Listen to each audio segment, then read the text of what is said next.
তোমার কি মনে হয় প্রবল, এই যে পেহেলগাঁওতে যে ঘটনাটা ঘটেছে সেটা কেন ঘটেছে? প্রথম কথা, এই যে হিন্দু নামটা, আমরা এই জিনিসটা হিন্দু নামটা খুব সহজে অ্যাকসেপ্ট করে নিয়েছি, কিন্তু এই হিন্দু নামটা তো কোনোদিন ছিল না। কোনো বইতে খুঁজলে হিন্দু নাম পাওয়া যায় না। হিন্দু মানে হচ্ছে যে নেটিভ পিপল অফ ইন্ডিয়া। এদেরকে রুল করতে হলে এদেরকে নানাভাবে তোমাকে ডিভাইড করতে হবে।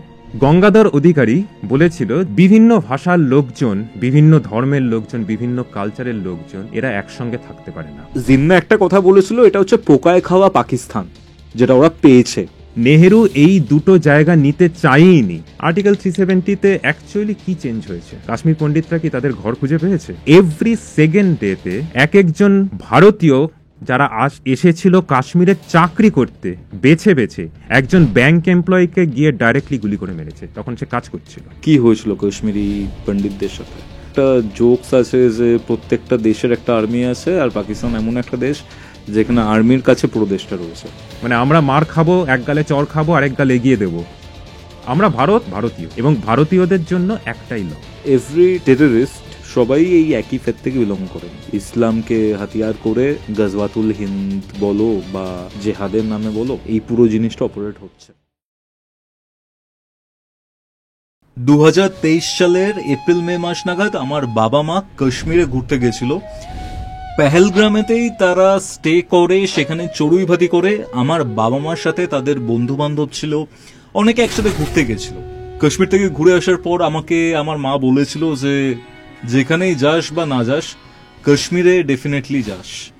আমার এখন মনে হয় 2023-এ না গিয়ে আমার মা বাবা যদি 2025 সালের এই এপ্রিল মাসের 22 তারিখে কাশ্মীরে যেত এবং পেহেলগাঁওতেই থাকতো, তাহলে প্রথমে আমার বাবার প্যান্ট নামিয়ে চেক করা হতো সে হিন্দু না মুসলিম। তারপর তাকে ডেফিনেটলি গুলি মেরে দেওয়া হতো। আমার মাকে হয়তো বাঁচিয়ে রাখা হতো বা তার প্রাণ নিয়ে নেওয়া হতো না, একটাই কারণে, যাতে সে সবাইকে জানাতে পারে সেখানে কি হয়েছিল, এবং আমার বাবা হিন্দু বলে তাকে গুলি মেরে দেওয়া হয়েছিল। আমি ভগবানের কাছে খুবই কৃতজ্ঞ যে 2025-এর 22 এপ্রিল আমার মা বাবা কাশ্মীরের পেহেলগাঁওতে ছিল না বা কাশ্মীরে ছিল না। বাট যারা যারা সেখানে ছিলেন, যারা যারা মারা গেলেন, আমি বলবো শহীদ হলেন, তাদের পরিবারের লোকজনের ওপর দিয়ে কি যাচ্ছে সেটা আমি কল্পনাও করতে পারছি না। আজকে এই সম্পূর্ণ বিষয়টা নিয়ে আপনাদের সাথে কথা হবে।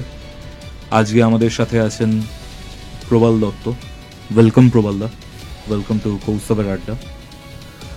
প্রবালদা আমার স্কুলের সিনিয়র। আমি যখন জন্মায় উনি তখন পাস আউট করেছিলেন আমাদের হিন্দু স্কুল থেকে, এবং শিবপুর বেসুর ছাত্র ছিলেন। এখন একটা মাল্টি ন্যাশনাল কোম্পানিতে অনেক বছর ধরে তিনি চাকরি করছেন। কিন্তু আমি সব থেকে বেশি অ্যাট্রাক্টেড হই এই মানুষটার ওপর একটাই কারণে, মাল্টিপল জিনিস নিয়ে তার পড়াশুনো, এবং সেই বিষয়গুলো তিনি তুলে ধরেন তার ইউটিউব চ্যানেলের মাধ্যমে, দত্ত টক্স। ডেসক্রিপশন বক্সে আপনারা লিঙ্ক পাবেন, ডেফিনেটলি চেক আউট করতে পারেন আপনারা। আজকে আমরা কথা বলবো কাশ্মীর নিয়ে। হ্যালো প্রবাল, ওয়েলকাম টু কৌস্তবের আড্ডা। আজকে তোমাকে এরকমভাবে আমি ডেকেছি আমাদের শোতে। আমাদের টপিক ইনিশিয়ালি আমরা যেটা নিয়ে কাজ করব ভেবেছিলাম সেটা হয়তো ডিফারেন্ট ছিল, কিন্তু এমন একটা ঘটনা ঘটে গেছে যে এই যে টপিক বা এই যে জিনিসটা ঘটেছে, এই মর্মান্তিক ঘটনাটা ঘটেছে, সেটা নিয়ে আমাদের আগে কথা বলতে হচ্ছে। কারণ প্রত্যেকটা ইন্ডিয়ান, প্রত্যেকটা মানুষের জানা উচিত যে এখানে কি হয়েছে। ন্যাশনাল টেলিভিশনে, বিভিন্ন সোশ্যাল মিডিয়াতে মানুষজন জানতেই পেরেছে যে অ্যাকচুয়ালি কি ঘটেছিল ওদিন, কিন্তু এর পেছনে হাজার হাজার বছরের হিস্ট্রি রয়েছে। তোমার কি মনে হয় প্রবাল, এই যে পেহেলগাঁওতে যে ঘটনাটা ঘটেছে সেটা কেন ঘটেছে? ধন্যবাদ কৌস্তব আমাকে ইনভাইট করবার জন্য। আমারও একটা মিক্সড ফিলিং হচ্ছে, খুবই ভালো লাগছে তোমার এই আড্ডাতে এসে। বাট একই সঙ্গে সমস্ত ভারতীয়র মতোই ভেতরটা ভার হয়ে রয়েছে যে এরকম একটা টপিক নিয়ে এরকম একটা দিনে আজকে আমাদের ডিসকাস করতে হচ্ছে। তো তুমি যে বললে পেহেলগাঁও কেন হয়েছে, এবং এর পেছনে একটা লম্বা ইতিহাস আছে। খুবই সত্যি কথা, কারণ পেহেলগাঁও যে এই ঘটনাটা ঘটলো, এটাকে ইন আইসোলেশন বোধহয় আমরা যদি ডিসকাস করি তাহলে বোধহয় আমরা খুব ভুল করব, বা বুঝতেও পারবো না কেন হয়েছে। আমরা বুঝতেই পারবো না কেন হয়েছে, ঠিক আছে। আর একটা ঘটনা কেন ঘটলো সেটাকে যদি আমরা প্রপারলি ডিসকাস না করি, এবং অলরেডি এর মধ্যে অনেক রকমের পলিটিক্যাল এজেন্ডা এপাশ ওপাশ দুই সাইডই এর মধ্যে কাজ করতে শুরু করে দিয়েছে, এবং তাদের প্রোপাগান্ডা মেশিনও ইউটিউবে, সোশ্যাল মিডিয়াতে, নর্মাল মিডিয়াতে সব জায়গাতে অ্যাক্টিভ। তো এই যে কাশ্মীর তৈরির ইতিহাস এবং তার সঙ্গে ভারত ভাগ কেন হয়েছে, এটা যদি বুঝতে চাই, এর মধ্যে একটা বিশাল বড় সোশ্যাল ইঞ্জিনিয়ারিং ইনভলভড।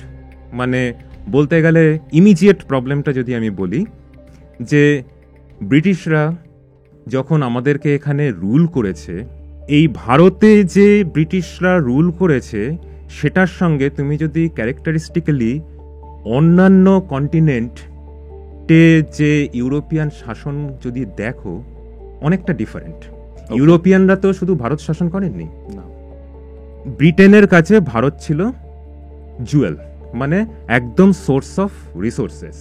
মানে একটা ইউনিভার্সিটি একটা রাফ এস্টিমেট করেছে যে 150-200 বছর যে ওরা রাজ করেছে তাতে $67 ট্রিলিয়ন এখান থেকে সাইফন্ড আউট হয়েছে, ব্রিটিশরা করেছে 1947 এর সময় অনুযায়ী।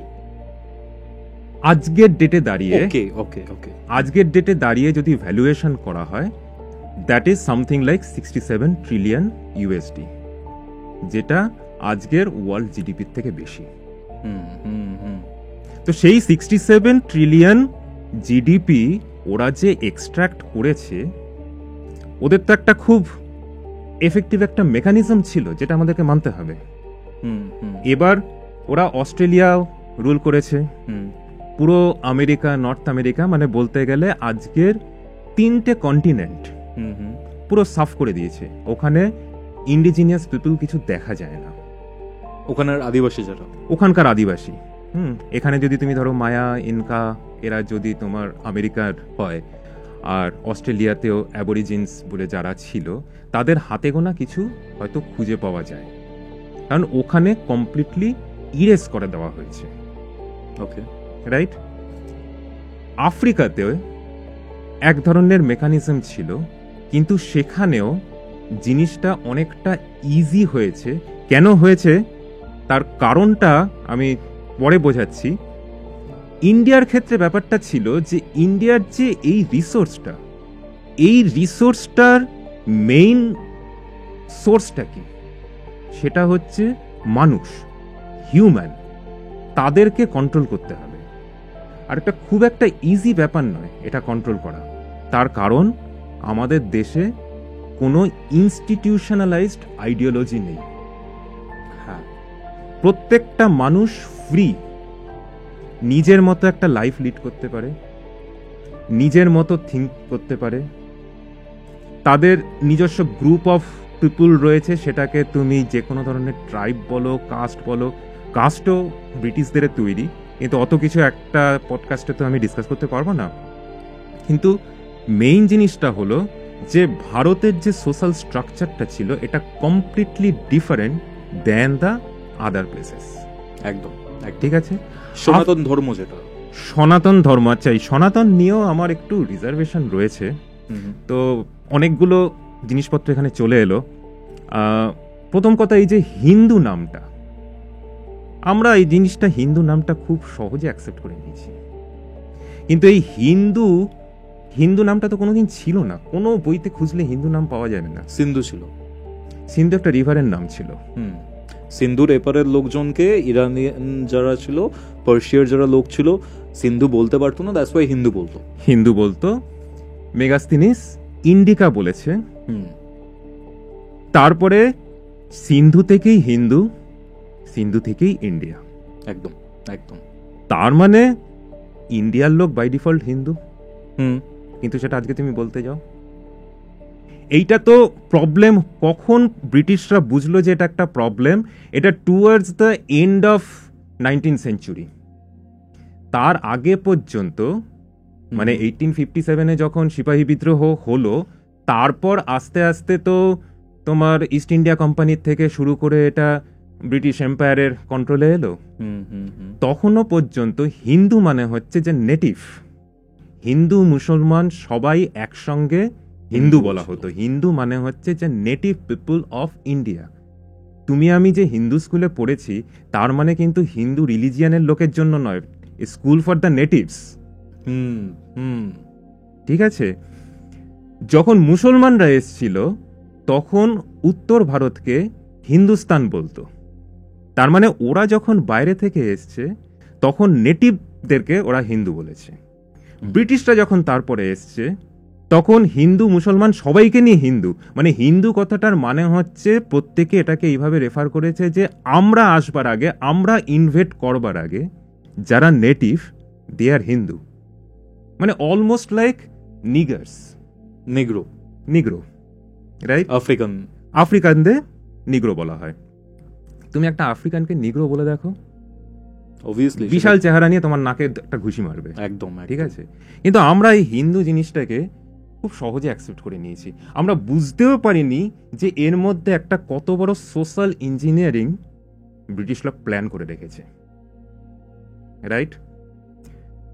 ওরা আমাদের সোসাইটিটাকে ওরা দেখেছে যে এদেরকে রুল করতে হলে এদেরকে নানাভাবে তোমাকে ডিভাইড করতে হবে, ডিভাইড অ্যান্ড রুল। এবার ব্রিটিশদের এই কথাটা কেন বলছি, কারণ আজকের যুগেও এটা প্রচন্ড রিলেভেন্ট। আমি আস্তে আস্তে তোমার একের পর এক প্রশ্নের যখন উত্তর দেব তখন তুমি বুঝতে পারবে যে আমি এতটা হিস্ট্রি, এতটা অ্যানালিসিসের মধ্যে কেন চলে গেলাম। এই শুধু হিন্দু মুসলমান নয়, আর্য অনার্য, আর্যরা বাইরের থেকে এসছে, দ্রাবিড়দের সাউথের দিকে ঠেলে দিয়েছে।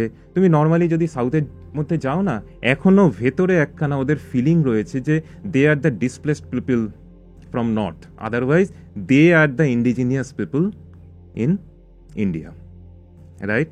আর্যরা নর্থ থেকে এসে, ঘোড়ায় চড়ে আর্যরা নর্থ থেকে এসছে, আমাদের ইতিহাস বইতে লেখা আছে নর্ডিক্স, মানে ওই স্টেপ মালভূমির ওখান থেকে এসছে। স্টেপ মালভূমির ওখান থেকে একটা গ্রুপ গেছিল যাদেরকে ইয়ামানায়া গ্রুপ বলা হয়, সেটা হিস্টোরিক্যালি এভিডেন্স সেটা পাওয়া গেছে, যারা হচ্ছে ইউরোপের দিকে গেছিল। এবং আজকে যারা ইউরোপিয়ান মেজরলি সেই ইয়ামানায়া গ্রুপের। কিন্তু এই জেনেটিক স্ট্রাকচার, আজকে তো সায়েন্স অনেকটা এগিয়ে গেছে, তো ওই অ্যাজেন্ডা বেস থিওরিগুলো অনেকটাই কাজ করে না। মানে ইভেন তুমি যদি দেখো আফ্রিকাতে বিভিন্ন ট্রাইবের মধ্যে ওরা ডিভাইড করেছে, তারপরে রুল করেছে। এখনো আফ্রিকাতে সিভিল ওয়ার রয়েছে বিভিন্ন ট্রাইবসের মধ্যে। হিন্দু মুসলিম তো ওখানে অতটা প্রমিনেন্ট নয়, ওখানে প্রবলেম। এবং সেই জন্য ওই জায়গাতে কিন্তু ওরা নিজেদের রিলিজিয়নটাকে খুব সহজে স্প্রেড করতে পেরেছে ক্রিশ্চিয়ানিটিতে, রাইট? তো ওদের যে ইন্ডিজিনিয়াস যে কালচারটা ছিল সেটা কিন্তু ওরা ধরে রাখতে পারেনি। আমরা পেরেছি। আমাদের একটা স্ট্রং রেজিস্ট্যান্স ছিল, আমাদের যে সোশ্যাল স্ট্রাকচারটা ছিল, বিকজ এখানে এভরিবডি ইজ ফ্রি। আর এই স্ট্রাকচারটা সবসময় সার্কামস্টেন্স অনুযায়ী তোমাকে অ্যাডপ্ট করতে সাহায্য করে। তার কারণ আমাদের কোনো স্পেসিফিক হোলি বুক নেই, আমাদের কোনো স্পেসিফিক মাসিহা নেই, রাইট? সময়ের সঙ্গে সঙ্গে চেঞ্জ হয়েছে। কিছু কিছু জিনিস এটারনালি ট্রু আমাদের কাছে, কিন্তু সোশ্যাল স্ট্রাকচার বলো, এ বলো, সমস্ত কিছু অন্যভাবে চেঞ্জ হয়েছে। ইভেন তুমি মানবে কিনা জানি না, বা তোমার কথা বলছি মানে তোমার দর্শকদের অনেকেই, এই যে কাস্ট সিস্টেম, এই কাস্ট সিস্টেমটাও কিন্তু ব্রিটিশদের তৈরি। তুমি রামের কি পদবি ছিল জানো? কেউ জানে না। রাম, লক্ষ্মণ, কৃষ্ণ, মহাভারতে কারুর কোনো পদবি পাওয়া যায় না। এক একজনের 108টা নাম কৃষ্ণের, অর্জুনকেও নানা রকম নামে ডাকা হয়। এক একজনের মাল্টিপল নাম ছিল কিন্তু কারুর পদবি ছিল না।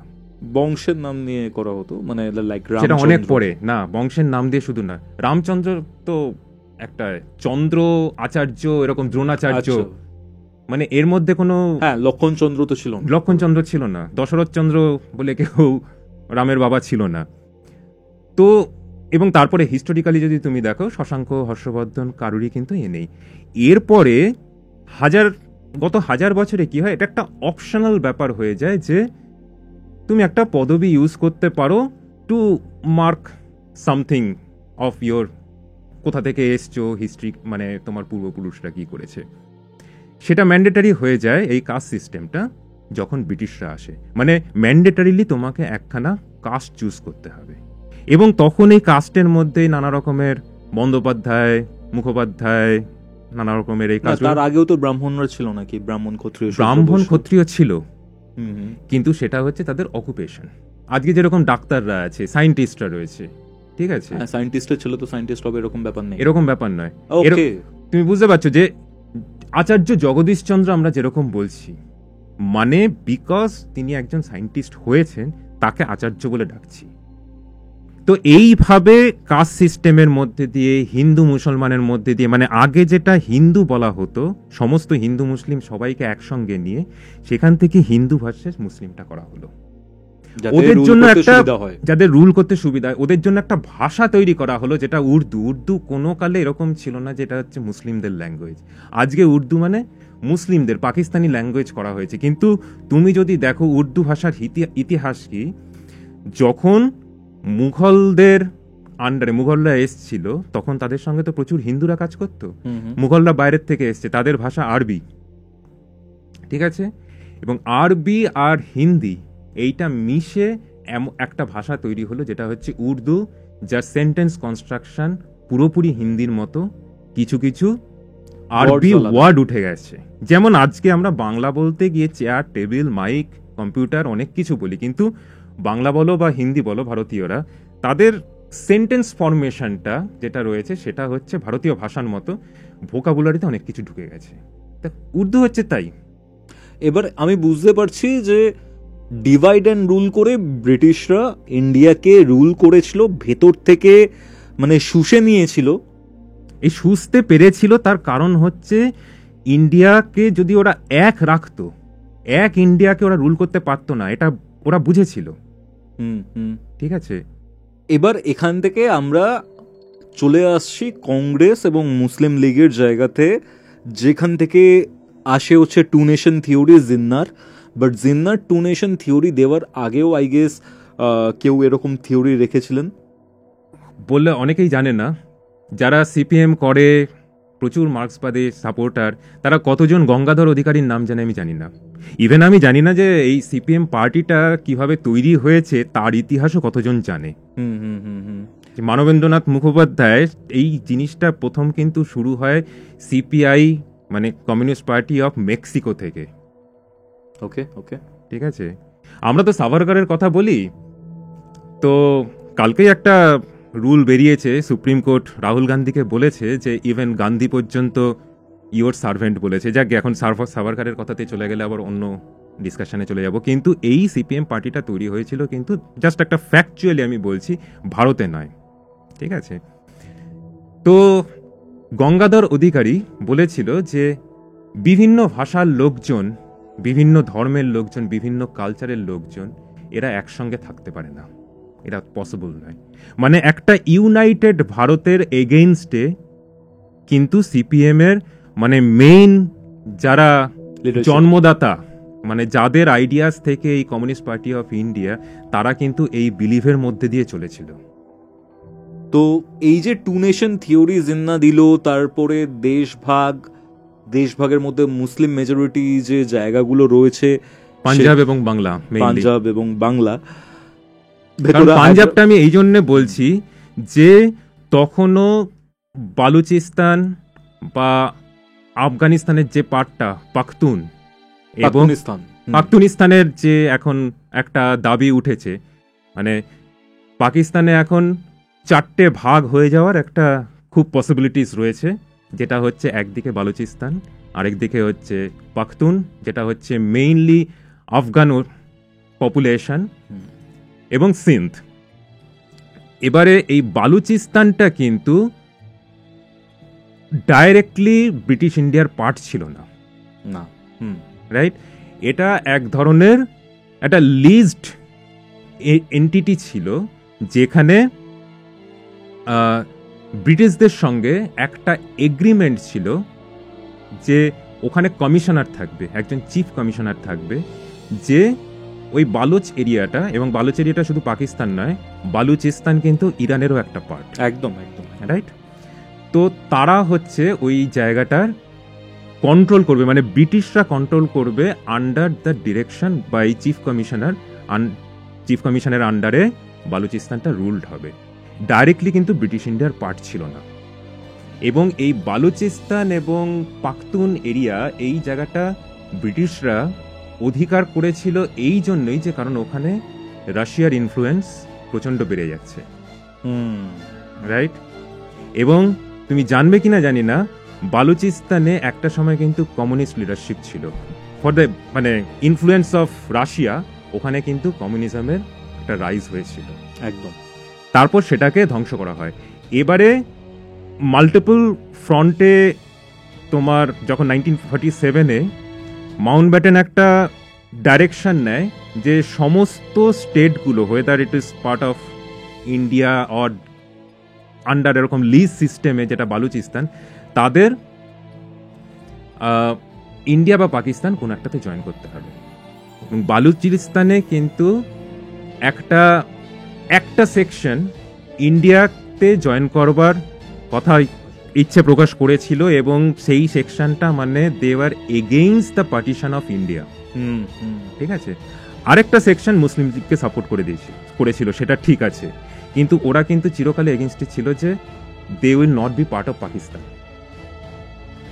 কিন্তু মাউন্টব্যাটেন ওদেরকে ফোর্স করে, কিন্তু একটা ক্লজ ছিল যে বালুচিস্তানটা সেইভাবেই রুলড হবে যেরকম ভাবে ব্রিটিশরা রুল করে এসেছে, মানে তাদের একটা নিজস্ব অটোনমি থাকবে, উপরে পাকিস্তান থাকবে, ইন্ডিয়া বা পাকিস্তান যেটা থাকবে। তা ওরা পাকিস্তান চুজ করেছিল, কিন্তু আলটিমেটলি ইয়াহিয়া খান এবং তারপরে ভুট্টো এরা এসে অটোনমিটাকে কাট অফ করে কমপ্লিটলি ওয়ান পাকিস্তানের কনসেপ্ট, ওয়ান নেশনের কনসেপ্ট নিয়ে আসে এবং সম্পূর্ণ অটোনমিটাকে কাট করে দেয়।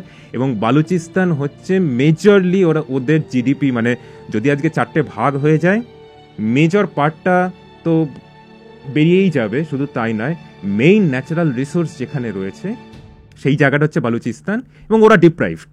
হ্যাঁ, মানে সাপোজ ধরো তুমি যদি বালুচিস্তানের কথা কনসিডার করো, বালুচিস্তান থেকে যে সকল রিসোর্সেস নেওয়া হয় সেটা পাঞ্জাব যে প্রভিন্স সেটার উন্নয়নের জন্য ইউজ করে, একদম, যার জন্য বালুচিস্টরা খেপে রয়েছে, প্রচন্ডভাবে খেপে রয়েছে। এবার পাকিস্তানে ধরো সুবা সিস্টেম, আমাদের এখানে যেমন স্টেট রয়েছে, ওখানে সুবা ছিল। বাংলাদেশ মানে ইস্ট বেঙ্গল যেটা, সেটাও একটা সময় সুবা ছিল, সুবা বাংলা। হ্যাঁ, এবার ব্যাপারটা কি, এই যে মানে আমরা যেটা নিয়ে কথা বলছিলাম, 1947-এ পাকিস্তান ভারতের থেকে আলাদা হয়ে যায়, বাংলাদেশ বেঙ্গলের একটা সেক্ট চলে যায়, পাঞ্জাবের লাহোর ওদিকটাতে চলে যায়। এবার জিন্না একটা কথা বলেছিল, এটা হচ্ছে পোকায় খাওয়া পাকিস্তান, যেটা ওরা পেয়েছে। হায়দ্রাবাদ জুনাগড়ও এ করতে পারেনি।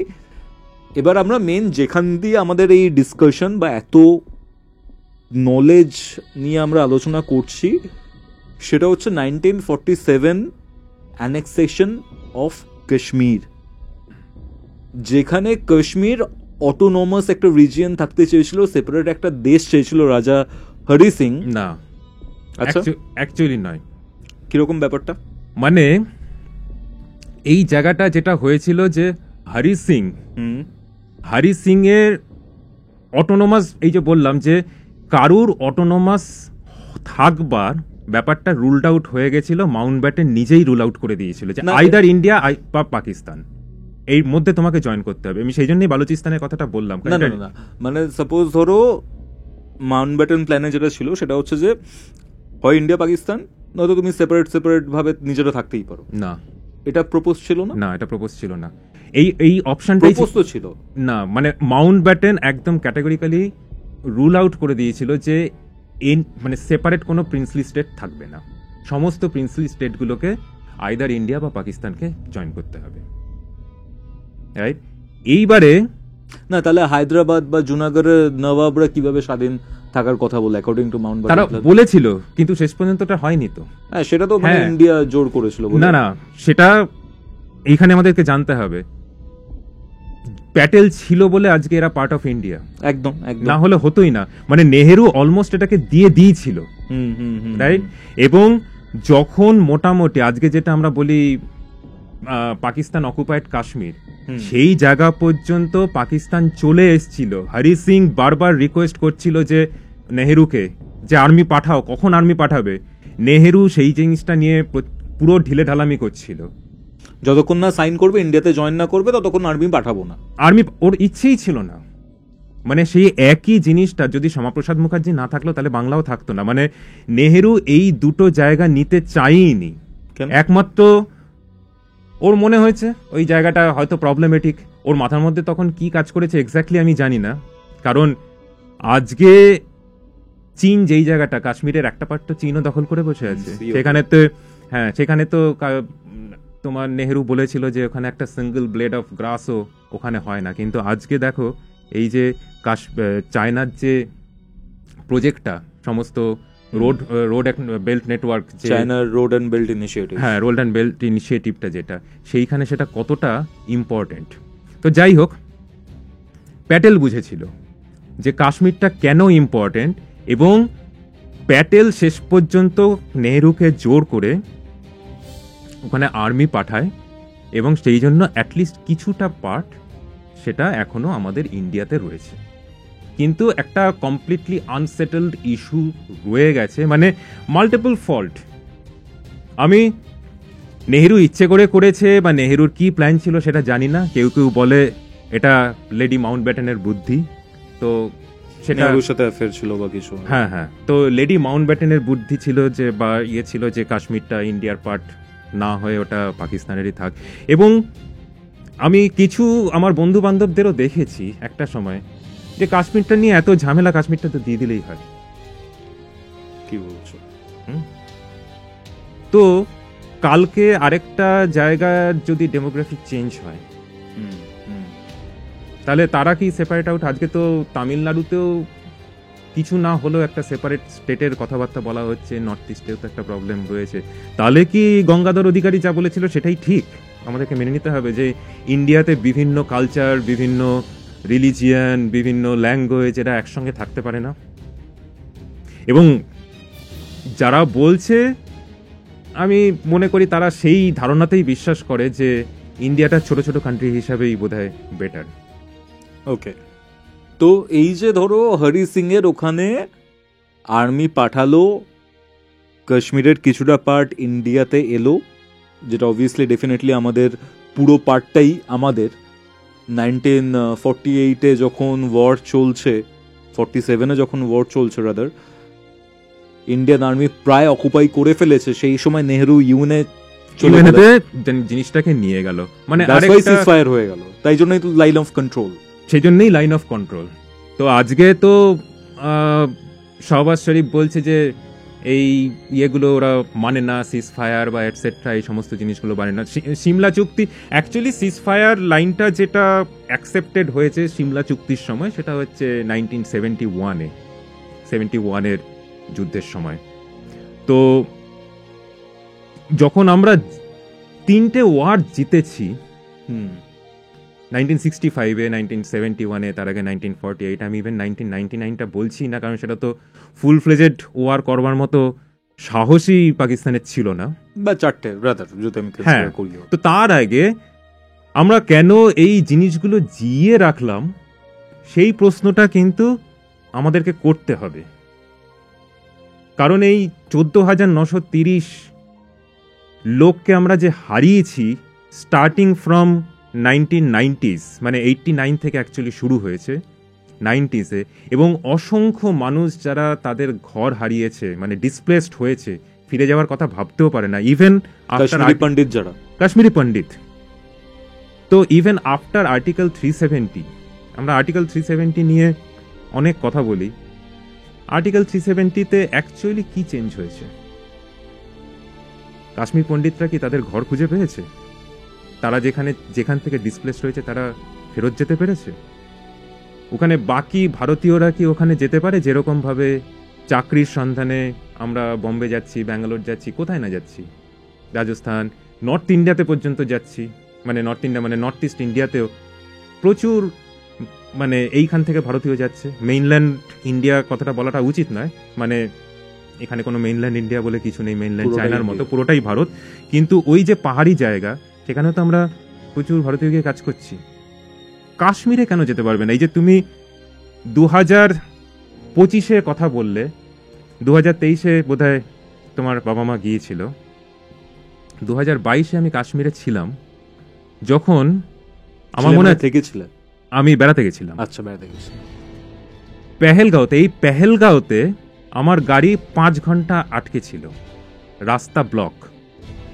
তার কারণ এভরি সেকেন্ড ডেতে এক একজন ভারতীয় যারা এসেছিল কাশ্মীরে চাকরি করতে, বেছে বেছে একজন ব্যাংক এমপ্লয়িকে গিয়ে ডাইরেক্টলি গুলি করে মেরেছে, তখন সে কাজ করছিল।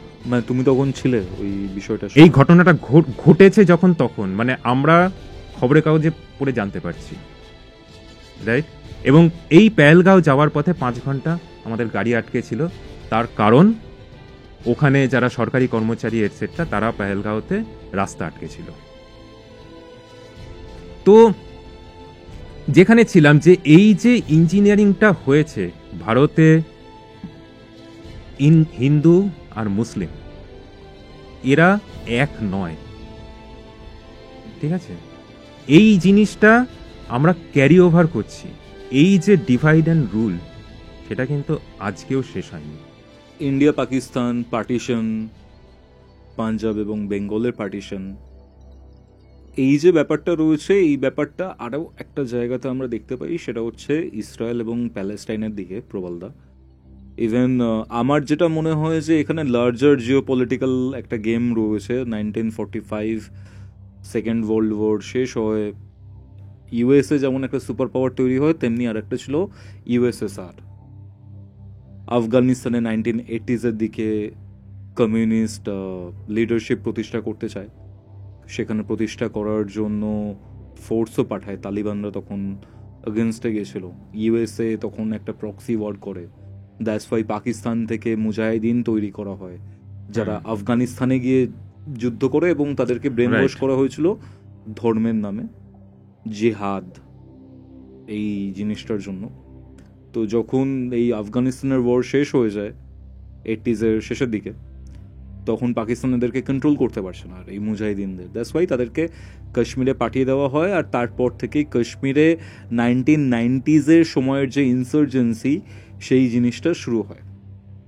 তারপরে ইন্ডিয়া আসফা যেটা রয়েছে, এই জিনিসটা যখন চলছে, তখন কাশ্মীরি যারা পণ্ডিত, যারা হিন্দু, তাদের একটা ম্যাসেকার হয় কাশ্মীরে। একদম। সেই সময়টা কিভাবে রিলেটেড আজকের সিচুয়েশনের জন্য? কি হয়েছিল কাশ্মীরি পণ্ডিতদের সাথে? ভীষণ রকমভাবে রিলেটেড। এই যে কাশ্মীরের, যে কাশ্মীর আর এদিকে জম্মু আর লাদাখ, এই দুটোকে আমরা যখন বলি কাশ্মীর, আমরা এই জায়গাটার কথা ভুলে যাই, জম্মু বা লাদাখ।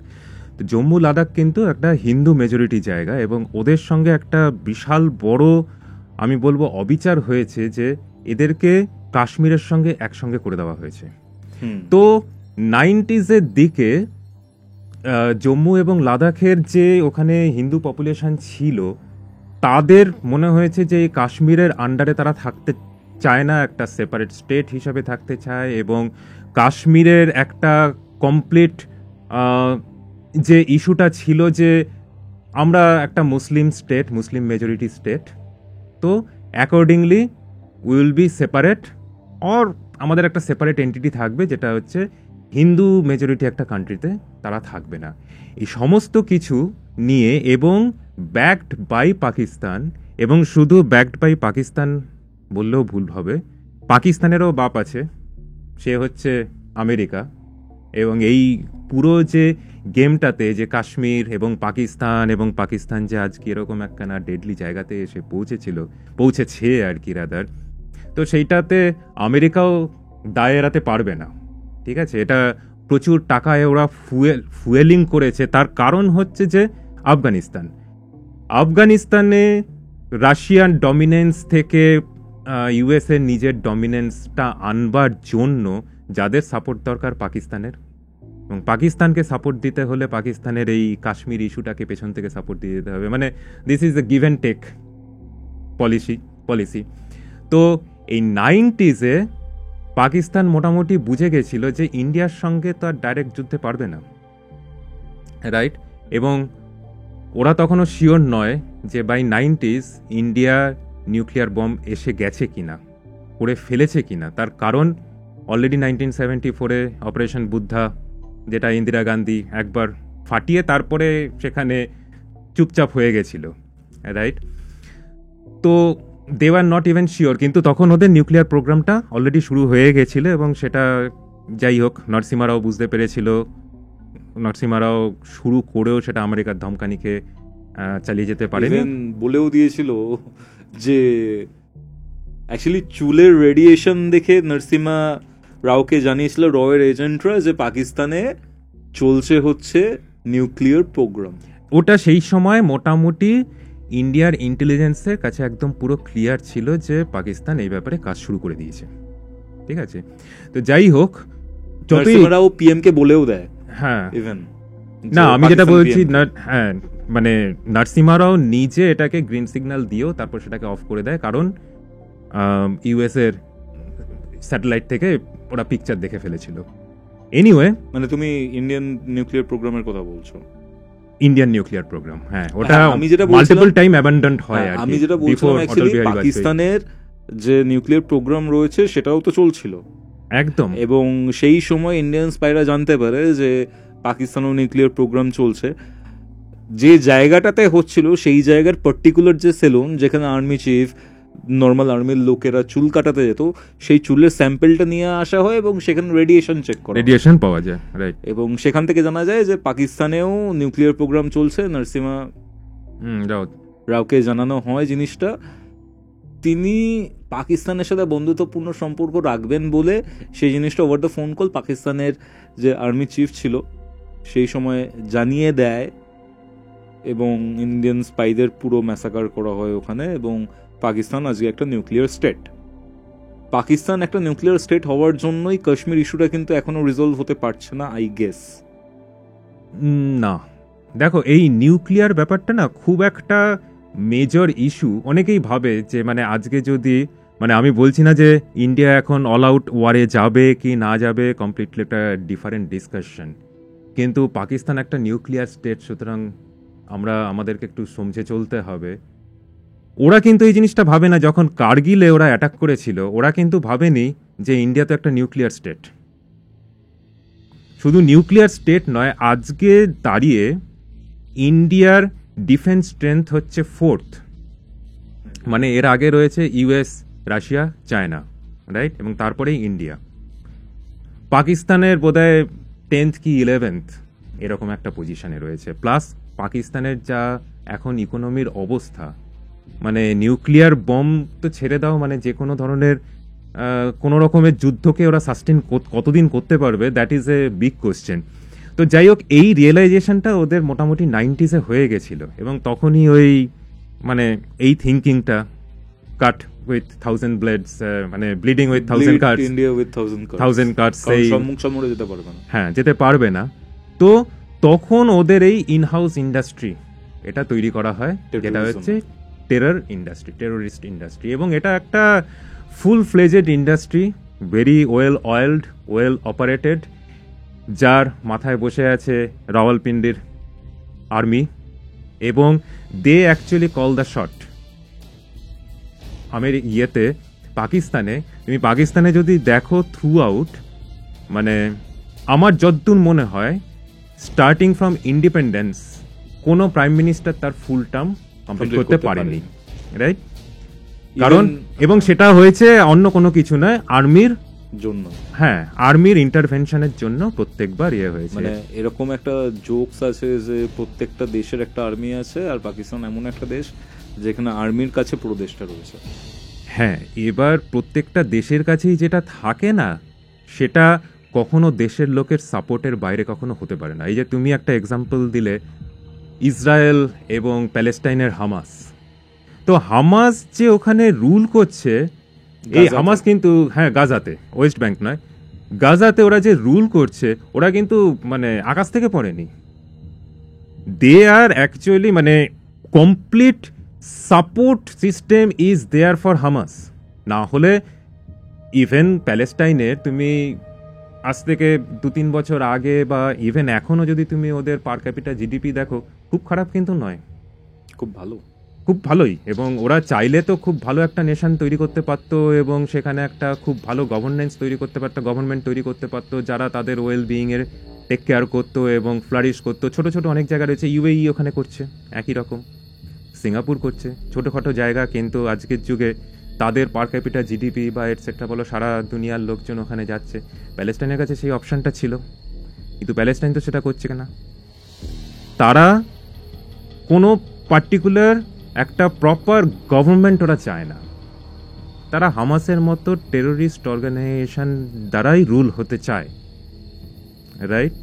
এবং একটা খুব বিখ্যাত উক্তি আছে যে যেদিনকে মানে এই কাশ্মীর প্রবলেমের মতোই, মানে যদি জিজ্ঞেস করা হয় যে কবে প্যালেস্টাইন আর ইসরায়েলের প্রবলেমটা সলভ হবে, সেখানে একটা কথা আছে যে যেদিনকে প্যালেস্টাইনের লোকেরা ইসরায়েলের লোককে কম ঘৃণা করবে আর নিজের ফ্যামিলির লোকজনকে বেশি ভালোবাসবে, সেই দিনকে প্যালেস্টাইন আর ইসরায়েলের কনফ্লিক্টের রেজলিউশন হবে। কারণ ওখানেও কিন্তু ওরা ওটাকে দেখে যে একটা ইসরায়েলকে ওখানে মানে জিউসদের ওখানে বসানো হয়েছে this kind of A western project, যে ওখান থেকে ওখানে নিয়ে এসে, ওটাও ব্রিটিশ রুল ছিল, ওটাকেও ডিভাইড করা হয়েছে, প্যালেস্টাইন একটা ভাগ এবং ইসরায়েল একটা ভাগ, এবং হিস্ট্রিটা মোটামুটি একই। কিন্তু ইসরায়েলের response to Palestine attack is always different, always different. মানে এই যতবার এদেরকে অ্যাটাক করেছে, ইসরায়েল এগিয়ে গিয়ে কিছু না কিছু ল্যান্ড অকুপাই করেছে এবং মেড শিওর যে যতটা ড্যামেজ এই সাইডে হয়েছে তার থেকে বেশি ড্যামেজ ওই সাইডে হয়েছে। সেটা তাহলে ইন্ডিয়া পাকিস্তানের ক্ষেত্রে হয় না কেন? সেইখানেই তো আমি বলছি, সেখানে একটা বিশাল বড় ফেইলিয়ার আমাদের, কারণ যারা এই ল্যাঙ্গুয়েজ ছাড়া বোঝে না তাদেরকে সেই ল্যাঙ্গুয়েজে অ্যান্সার দেওয়া ছাড়া আর কোনো রকম ওই আমান কি আশা আর তারপরে লাহোর বাস যাত্রা, জন্মদিনে যাওয়া বা এই সমস্ত করে, বা হ্যাঁ ঠিক আছে যদি ক্রিকেট বা এই সমস্তগুলো কয়েক বছরের জন্য বন্ধ করা হয় তাতে আমার আপত্তি নেই, কিন্তু that will not change the situation, right? কারণ এই মোমেন্টে আমরা জানি যে they R just testing hour patience, এবং ওরা জানে আমরা কি কি জিনিস করবো না। কারণ আমাদের একখানা we are land of Buddha, মানে আমরা মার খাবো, এক গালে চর খাবো, আরেক গালে এগিয়ে দেবো, ঠিক আছে? এই জিনিসটা ওরা জানে, আমরা আমাদের ইতিহাস ভুলেছি। আজকে ওরা এসে ওর কিন্তু যে ধর্ম চেক করে করে ওরা মেরেছে, যারা বলছে যে ওরা আমাদের মধ্যে একটা বিভেদ তৈরি করার জন্য, হিন্দু মুসলমান বিভেদ তৈরি করবার জন্য, যা বলতো আজকে ভারতের পলিটিশিয়ানরা কি এই বিভেদটা কন্টিনিউয়াস তৈরি করে যাচ্ছে না? Vote bank politics. ব্রিটিশরা যা করেছে, ব্রিটিশরা যখন দেখেছে যে হিন্দুদেরকে, মানে হিন্দু মেজরিটি ইন্ডিয়া, এবং যে কালচারাল ডিফারেন্সটা ওরা ফেস করেছে এখানে এসে রুল করবার সময়, সেটার জন্য ওরা কন্টিনিউয়াসলি টুয়ার্ডস মানে 18th সেঞ্চুরি আর কি, ওরা কন্টিনিউয়াসলি মুসলিমদের মধ্যে একখানা সেন্স অফ ভিকটিমহুড, যে মানে উই আর দ্য ভিকটিম, এই ভিকটিমহুডটাকে তৈরি করে গেছে। সেটা কি আজও বন্ধ হয়েছে? প্রত্যেকটা ভোটে এই জিনিসটা বার্নিং ইস্যু হয়ে দাঁড়ায়। কেন একটা দেশের কনস্টিটিউশনে কারা হিন্দু কারা মুসলমান এরকমভাবে ডিফারেন্স থাকবে, এবং কনস্টিটিউশনে কেন ডিফারেন্ট ল, সেটা পার্সোনাল ল হতে পারে, রিলিজিয়াস প্লেসেস অ্যাক্ট হতে পারে, ওয়াক অফ নিয়ে কিছুদিন আগেই প্রচুর আমরা ডিসকাশন করেছি, এই ডিফারেন্সগুলো কেন থাকবে? তার কারণ হচ্ছে আমরা সব সময় ওদের মধ্যে একটা জিনিস ফর আস, মানে এটা পাকিস্তান তৈরি করেনি, আমাদের নিজেদেরকে করতে হবে, নিজেদেরকে ভাবতে হবে যে আমরা সব সময় ওদেরকে বলি ইউ আর দ্য ভিকটিম, আর victim by who? Majority Hindu. এই হিন্দুদের জন্য তোমরা একটা আন্ডারলাইং মেসেজ সবসময়, ওদের জন্য মাদ্রাসা, ওদের জন্য এভরিথিং আমরা সেপারেট আউট করে রেখেছি। কোথায় পার্সিদের জন্য তো আমরা করিনি, জৈনদের জন্য তো আমরা করিনি। ইভেন কনস্টিটিউশনে যদি তুমি চাও, হিন্দু ডেফিনেশনটা কি করা হয়েছে, মানে ওই জায়গাটা পুরো একটা কনফিউশনের জায়গা। সেখানে মেইনলি বলা হয়েছে who are not Muslim and Christian. এটা কোনো ডেফিনেশন হলো? আবার আমি সেই জায়গাতে যাচ্ছি যে হিন্দু কথাটার ডেফিনেশন, কোনো ইউনিফর্ম ডেফিনেশন নেই। তুমি যেরকম যেরকম আছে, এবং লজ্জার ব্যাপারটা যেটা হচ্ছে যে আমরা সেটাকে অ্যাকসেপ্টও করে নিচ্ছি। আবার এর একখানা কাউন্টার কিছু লোক নিয়ে আসার চেষ্টা করেছে যে হিন্দু নয় সনাতনী। হিন্দুকে সনাতনী বলে আলাদা করে লাভ নেই, সেই যে ডিভিশনটা সেটাই থাকবে। আমাদের কোনো রিলিজিয়ান ছিল না, সেটাকে আমাদের অ্যাকসেপ্ট করতে হবে। গ্রিসের কি রিলিজিয়ান ছিল তুমি জানো? গ্রিসদের তো আমরা কোনো রিলিজিয়ানের নামে বলি না, গ্রিসের লোকজন গ্রিক। রোমের কি রিলিজিয়ান ছিল? কোনো রিলিজিয়ান ছিল না। ওদেরও তো একদম পুরো আমাদের মতো স্ট্রাকচার ছিল। এথেনা ইজ সরস্বতী, তারপরে তোমার জুপিটার ইজ ইন্দ্র, তুমি এরকম সমস্ত কানেকশন এস্টাবলিশ করতে পারো। হ্যাঁ, তো তাদেরকে আমরা তাদের ধর্মকে কোনো নাম দিলাম না, আমাদের একটা ধর্ম নাম দেওয়া হলো, এবং সেটার একটা আবার পাল্টা নাম দেওয়ার এখন একটা চেষ্টা সনাতনী, যেটা কোনো জাস্ট মিনিংই নেই। আমরা ভারতীয় ব্যাস, এবং ভারতীয়দের জন্য একটাই ল। বাট এই যে ধরো কাশ্মীরি পণ্ডিত, এদেরকে তখন কাশ্মীরের টার্গেট কেন করা হয়েছিল? তার কারণ হচ্ছে যে কাশ্মীরটাকে একটা ইন্ডিয়ার সেপারেট কান্ট্রি, এবং সেপারেট এন্ট্রি, কান্ট্রি নয়, একটা সেপারেট এন্টিটি, যেখানে পাকিস্তান সমস্ত কিছু কন্ট্রোল করতে পারবে। মানে ওদের রিমোট কন্ট্রোলটা থাকবে রাওয়ালপিন্ডিতে, part of India, but remote control থাকবে রাওয়ালপিন্ডিতে। তার জন্য এই পুরো এথনিক ক্লিনজিংটা দরকার ছিল, এবং তার জন্য ধর্মটাকে, ইসলামটাকে, এবং মুসলিমরা একটা ভিকটিম একটা হিন্দু মেজরিটি কান্ট্রিতে, যেটা ইউরোপ মানে ইংরেজরাও ইউজ করেছিল, সেই একই ন্যারেটিভসটাকে ইউজ করা হয়েছে, এবং আমরা সেটাকে অ্যালাউ করেছি। আমাকে একটা কথা বলো, ইসলাম যারা ফলো করেন মুসলিমসরা, জেনারেলাইজ করা কখনোই উচিত না। অনেকে বলে মুসলিমসরাই টেররিস্ট, আমি মানি না, সব মুসলিম হয়তো টেররিস্ট একদমই নয়, খুব সত্যি কথা। কিন্তু এখন যেটা দেখতে পাই সেটা হচ্ছে যে এভরি টেররিস্ট, কিছু আমি যদি বিচ্ছিন্ন ঘটনা বাদ দিই, সবাই এই একই ফেথ থেকে বিলং করেন। ইসলামকে হাতিয়ার করে গজওয়াতুল হিন্দ বলো বা জেহাদের নামে বলো, এই পুরো জিনিসটা অপারেট হচ্ছে। এবার কাশ্মীর থেকে এথনিক যে ক্লেনজিং কাশ্মীরি পণ্ডিতদের, সেটা করা হয়েছে। এখন এরা যারা কাশ্মীরি যারা রয়েছে পেহেলগাঁওতে, মানে পেহেলগাঁওতে যে ট্যুরিস্টরা ছিল, টেররিস্টগুলো ব্যান্ড খুলে হিন্দু না মুসলিম চেক করে, খুবই ডিস্টার্বিং এটা, এরকমভাবে মেরেছে, মেয়েদেরকে ছেড়ে দিয়েছে যাতে বলতে পারে কি হয়েছিল বা না হয়েছিল। এই কারণে অনেকে বলছেন যে কাশ্মীরে যে ট্যুরিজম, সেই ট্যুরিজমটা নষ্ট হবে। অনেক ফ্লাইট ক্যান্সেল হচ্ছে, অনেকে যাওয়াটাকে ক্যান্সেল করছে। অ্যাকচুয়ালি এটাই হয়তো ইন্টেনশন ছিল, যে কাশ্মীরের ট্যুরিজমটা যদি বন্ধ হয়, ওখানে লোকাল লোকজন টাকা কম কামাবে, তাহলে ওদের যে টেররিস্ট মেকিং যে মেকানিজমটা রয়েছে, সেই মেকানিজমে যারা বেকার যুবক রয়েছে তাদেরকে টেনে আনতে পারবে, এবং আরো বেশি টেররিজমটা প্রমোট হবে। এই কনসেপ্টের সাথে তুমি কতটা একমত বা দ্বিমত পোষণ করো? এই আমি আবার বললাম, কোনো কিছুই কখনো পসিবল নয় যে যদি লোকাল সাপোর্ট না থাকে। এই জিনিসটা তো ভারতের অন্য জায়গাতেও হতে পারত, রাইট? ওখানে কাশ্মীরেই কেন হচ্ছে? আজকে কিছু কিছু মিডিয়াতে আমরা দেখছি যে হ্যাঁ, ওখানে কাশ্মীরে কিছু লোকজন ওখানে ক্যান্ডেল লাইট মার্চিং করছে, বলছে এগেইনস্ট উই ওয়ান্ট পিস বা হোয়াট এভার, মানে we stand farm against terrorism etcetera. এরা কোথায় ছিল যখন 90s পণ্ডিতদের, সমস্ত কাশ্মীরি পণ্ডিতদের ডিসপ্লেস করা হয়েছিল? 2015-তে আমার যদ্দূর মনে আছে, বুরহান বানিকে যখন এনকাউন্টার করে মারা হয়েছিল, তখন পুরো কাশ্মীরে কেন ইনসার্জেন্সি আবার নতুন করে শুরু হয়েছিল?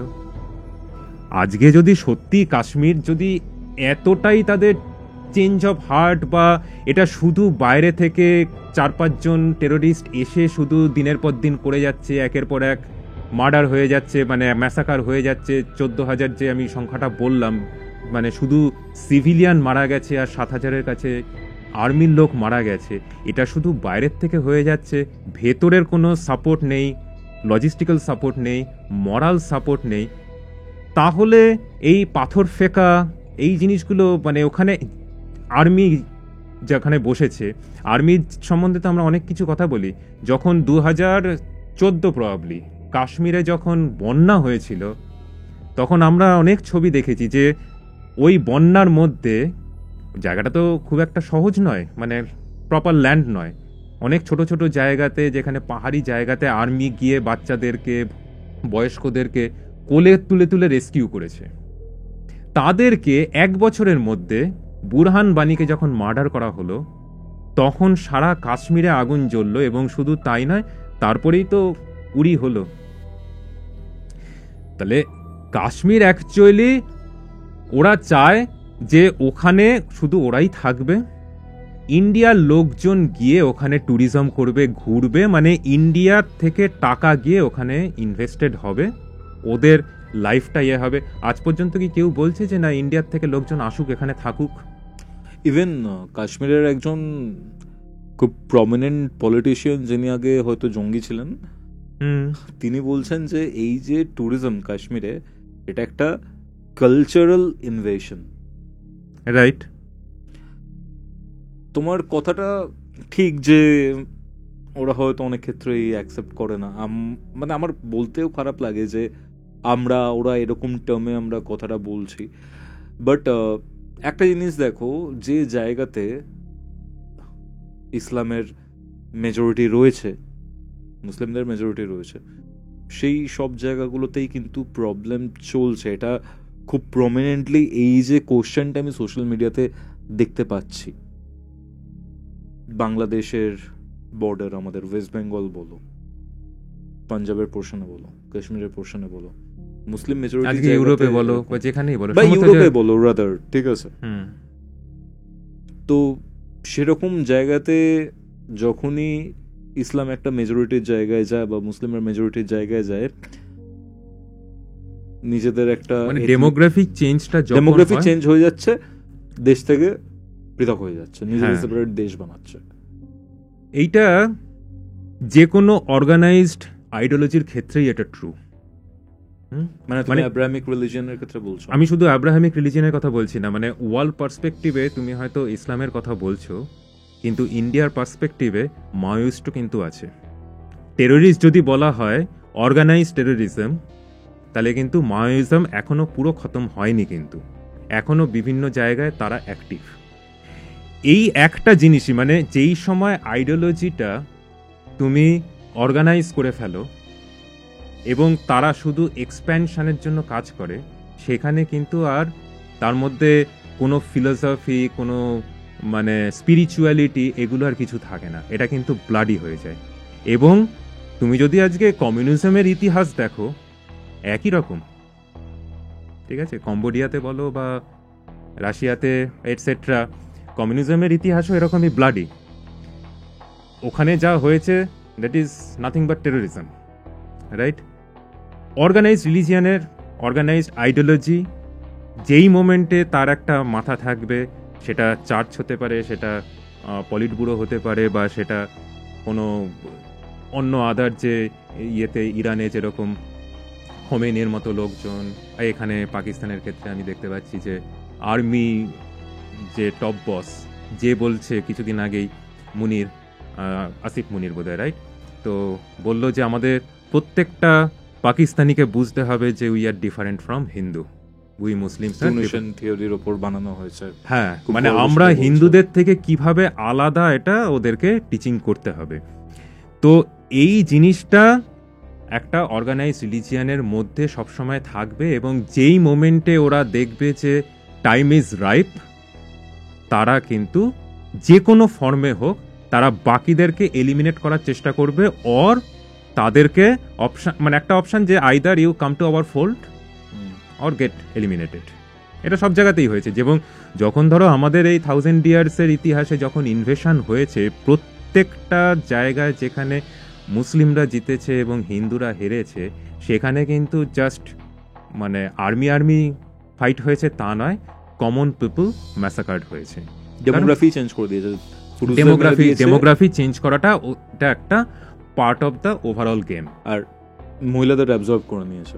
হ্যাঁ, কারণ স্লেভ Reproduce. ব্যাপারটা শুধু রিপ্রোডিউস নয়, একটা যখন এখানে মুঘলরা বা মুসলিমরা এসেছিল, তুমি জানবে যে একটা স্লেভ ইন্ডাস্ট্রি, এটা খুব প্রফিটেবল ইন্ডাস্ট্রি ছিল, মানে একটা হিউজ রেভিনিউ এই ইয়ে থেকে আসতো। মানে স্লেভটা শুধু মুসলিমরা আমাদের এখানে এনেছে না, ইউরোপীয়রা সারা পৃথিবীতে এই ইন্ডাস্ট্রি থেকে ইনকাম করেছে, রাইট? তো এই অর্গানাইজড রিলিজিয়ানটা একটা good weapon to pursue your political agenda. সেই জন্যই তুমি আজকে বাংলাদেশে দেখছো একই জিনিস, যখনই সেখানে কোনো রকমের রাজনৈতিক পালাবদল হয়, কারা ঝাড় খায়? যারা অর্গানাইজড নয়, মানে হিন্দুরা, বৌদ্ধরা। একইভাবে আফগানিস্তান, পাকিস্তান, যখন ভারত স্বাধীন হয়েছে, হিন্দু পপুলেশন কত ছিল এই তিনটে দেশে? ইভেন আফগানিস্তান তো একটা সময় হিন্দু কান্ট্রি, বৌদ্ধ কান্ট্রি ছিল, আজকে সেখানে তার কোনো ট্রেস খুঁজে পাওয়া যাবে না, রাইট? এই যে এক্সপ্যানশনের যে লজিকটা বা এক্সপ্যানশনের এজেন্ডাটা, সেটা সবসময় চলছে এবং সবাই সেটাকে ইউজ করেছে। এবং তুমি যেটা বলছো যে হ্যাঁ মেজরিটি মুসলিম কি তাই? অফকোর্স নট, মানে সব মুসলিম কি তাই? সেটা নয়। কিন্তু টেররিস্ট মানে সমস্ত কমিউনিস্টই টেররিস্ট নয়, সমস্ত মুসলিমই টেররিস্ট নয়, বা এরকম অর্গানাইজড আইডিওলজির থেকে নয়। কিন্তু সমস্ত terrorist either of this organised আইডিওলজির পার্ট, সে মাওয়িস্ট হোক বা ইসলামিস্ট হোক। এইবারে তোমাকে তুমি যে প্রশ্নটা করতেই পারো যে ভারতের কি সবাই পাকিস্তানের সাপোর্টার? ভারতের কি সবাই এরকম বিচ্ছিন্নতাবাদী? বা ভারতের সবার মধ্যে কি সেরকম একটা সন্ত্রাসবাদী রয়েছে? নেই। কিন্তু পলিটিক্সে সেটা কাজ করে না। পলিটিক্সে who are the powerful and who are the majority, মানে তারপর আলটিমেটলি একটা জায়গায় গিয়ে এটা বাইনারি হয়ে যায়। পাকিস্তানেও হয়তো অনেকে রয়েছে, পাকিস্তানে আমি কিছু কিছু ইউটিউবারকে দেখি, তারা মানে ভালো ভালো কথা বলছে ভারতের ব্যাপারে। ভারত যখন চাঁদে চন্দ্রযান বা করেছিল এই সমস্তগুলো, বা আজকে ভারতের যে ওয়ার্ল্ড জিডিপিতে যে রাইজ হচ্ছে, ভারতের সফটওয়্যারের রাইজ হচ্ছে, সেটা তারা অ্যাপ্রিসিয়েট করে এবং তারা মনে করে যে ভারতের পথে যাওয়া উচিত।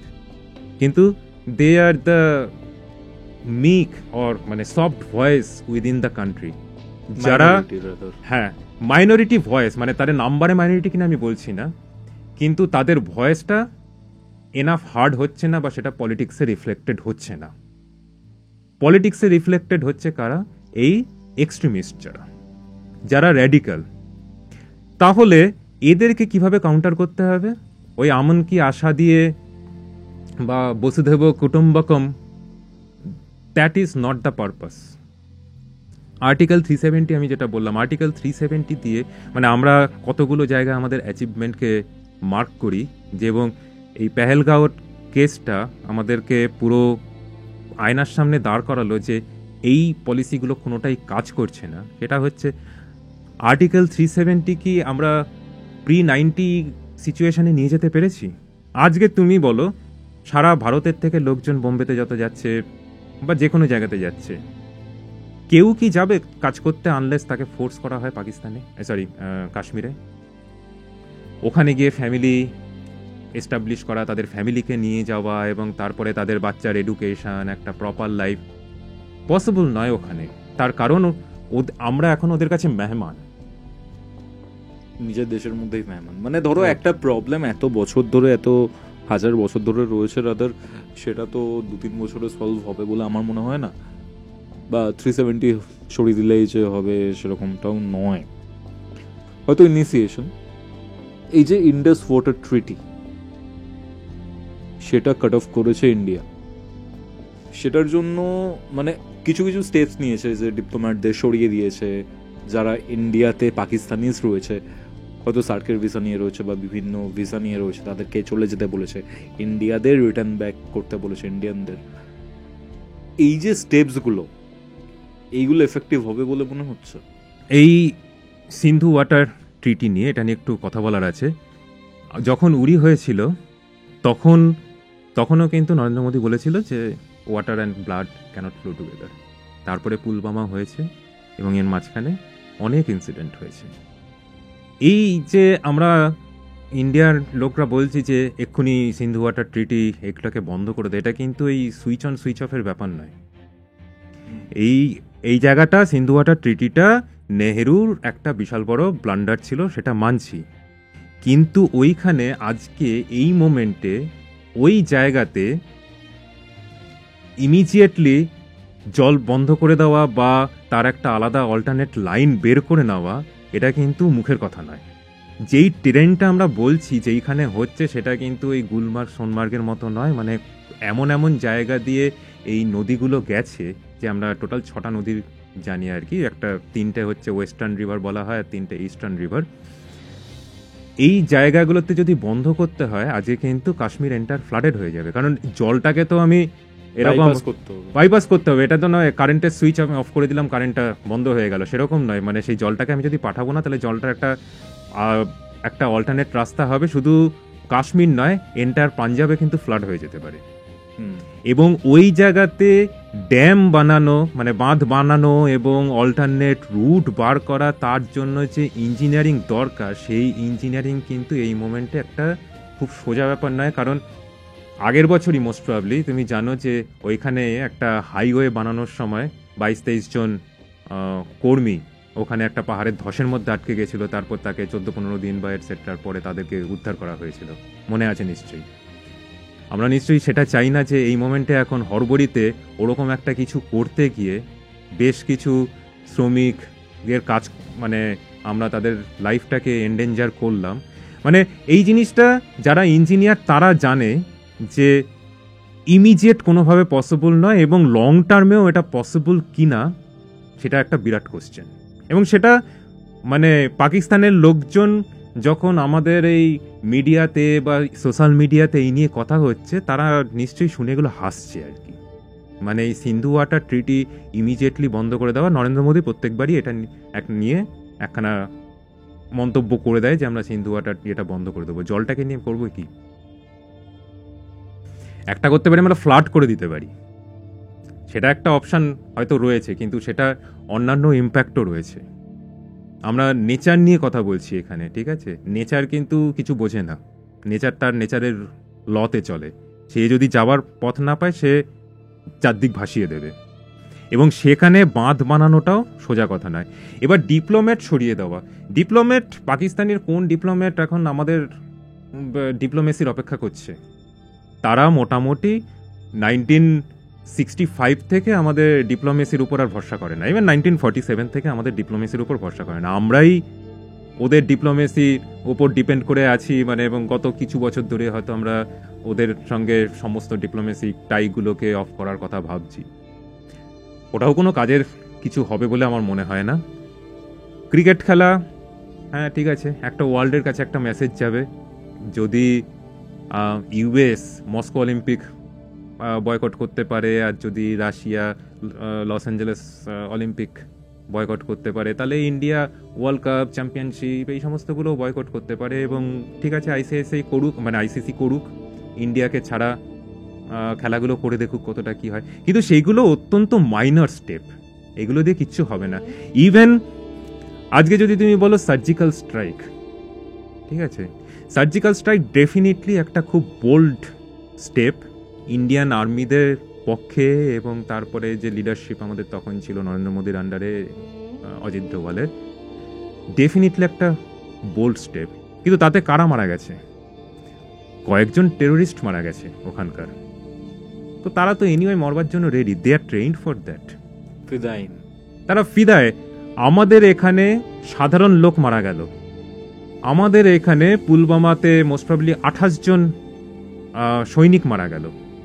ওখানে মারা গেল কিছু টেরোরিস্ট, সাধারণ মানুষের গায়ে হাত পড়ল না, রাওয়ালপিন্ডিতে আজ গিয়ে পৌঁছলো না। তা এটার তো কোনো লং টার্ম কোনো ইম্প্যাক্ট নেই।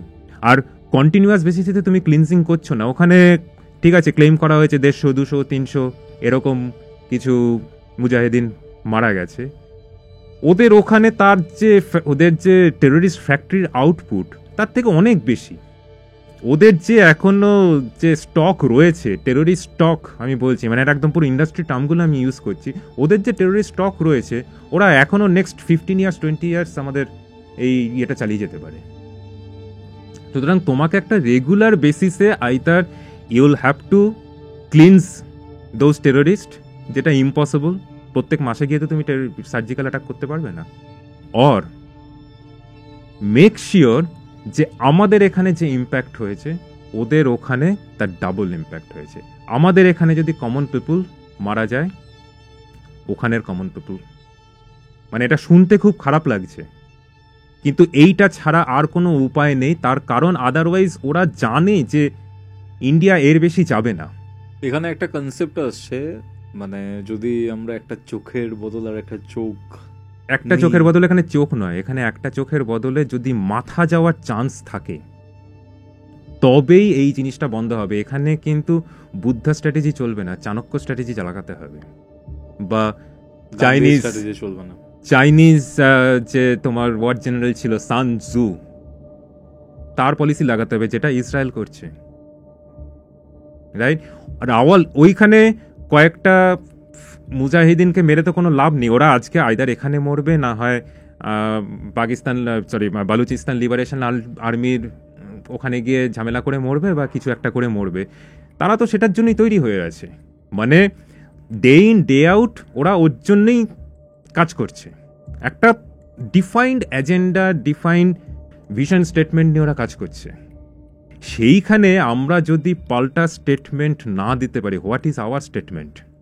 আমরা একটা সার্জিক্যাল স্ট্রাইক করলাম, হাততালি পেলাম, কিন্তু ওদের ওখানে সেটা ঘন্টা, কিচ্ছু যায় আসে না। যতক্ষণ না রাওয়ালপিন্ডিতে আর্মির লাশ পড়বে, আর্মির লাশ যখন কফিনে করে তার ফ্যামিলির কাছে যাবে, এবং আর্মি জানবে যে ওখানে যদি 28 জন আর্মির লোক মারা যায় এই সাইডে, ইন্ডিয়ান সাইডে, ওখানে সেটা গ্রেটার দেন 28 হবে, তবে তারা এগুলো বন্ধ করবে, ওদের যখন প্রাণের ভয় আসবে। এখন ইন্ডিয়ার করণীয় কি? এখন অনেকেই বলছে 4 দিন হয়ে গেল, 5 দিন হয়ে গেল, ইন্ডিয়ার কি অ্যাকশন? ইন্ডিয়াকে এখন ভাবতে হবে কোন পথে যাবে। Either we hope that another 1 week 2 উইকসের মধ্যে আরেকটা কোনো নতুন কিছু ইস্যু এসে যাবে, পেহেলগাঁওয়ের কথা আমরা ভুলে যাব, যেরকমভাবে অনেক কিছুই ভুলে যাই। মুর্শিদাবাদের কথা আমরা কেউ বলছি না, পেহেলগাঁও সামনে চলে এসছে, জিনিসটা আলাদা কিছু নয়। আরজি করের ব্যাপারে আমরা ভুলে গেছি, ভুলে গেছি। এখন একটা জনরোষ চলছে, নেক্সট ইলেকশন আস্তে আস্তে এই ইস্যুটা কোনো ইস্যুই নয়, এরকম একটা হয়ে যাবে। আর যদি সত্যিকারের পলিটিক্যাল উইল থাকে, only way is Israel way. তাহলেই একমাত্র, যখন ওরা বুঝবে যে শুধু এই কীটমকড়েগুলোকে নিয়ে আমরা, যে আইদার ওরা কাশ্মীর সাইডে যদি ধরা পড়ে তাহলে কাশ্মীর সাইডে মরবে, আর যদি ম্যাক্সিমাম সার্জিক্যাল স্ট্রাইক হয় তাহলে ওখানে গিয়ে মরবে। আদারওয়াইজ পাকিস্তানের কি লস হচ্ছে? কিছুই লস হচ্ছে না। মানে ওরা আমাদেরকে নিয়ে জাস্ট মজা করছে, যেটা আমরা বুঝতে পারছি না। বাট পাকিস্তান কিন্তু অ্যাকচুয়ালি একটা ফেল্ড স্টেট। তুমি কি হিসাবে বলবে? In terms of economy, in terms of per capital. সেটা যদি ওদের একটা ন্যাশনাল অ্যাসপিরেশন না হয়, তাহলে ওটা, তুমি যেই পরীক্ষা দিতে চাও না, যেই পরীক্ষাতে তুমি বসছোই না, সেই পরীক্ষাতে তোমার কি মার্কস এলো তাতে কিছু যায় আসে না। ওরা ইকোনমিক্যালি ওরা করতে চায় না, প্যালেস্টাইন করতে চায় না, করতে হলে অপশন ছিল না। খুবই ঠিক বলছো। 1947 দুটো দেশই স্বাধীন হলো, রাইট? আমরা চাঁদে পৌঁছে গেলাম, ওরা এখনো কাশ্মীরে ঢুকতে পারলো না প্রপারলি। খুবই সত্যি কথা। ইতিহাস যদি দেখো মানে জিন এক, রুট এক, কালচার এক, সমস্ত কিছু এক। তুমি ইউকেতে যাও, একটা রেশিয়াল যদি গ্রুপিং করা হয়, কারা সবচেয়ে প্রসপারাস? ইন্ডিয়ান। হোয়াইটদের থেকে ডাবল ইনকাম, মানে সেটা ইন্ডিভিজুয়াল ইনকাম বলো বা ফ্যামিলি ইনকাম, দ্য অ্যাভারেজ ইন্ডিয়ানদের ইনকাম টপে। সবচেয়ে নিচে কারা আছে? বাংলাদেশি, পাকিস্তান।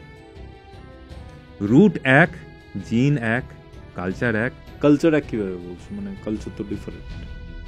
আলটিমেটলি আমাদের ভারতে যে যত মুসলমান বা এই জায়গাতে পুরো মুসলমান এসছে, এটা তো সব বাইরে থেকে আসেনি, থ্রু কনভার্সন হয়েছে, এবং কনভার্সনের নানা রকমের মেকানিজম ইউজ হয়েছে।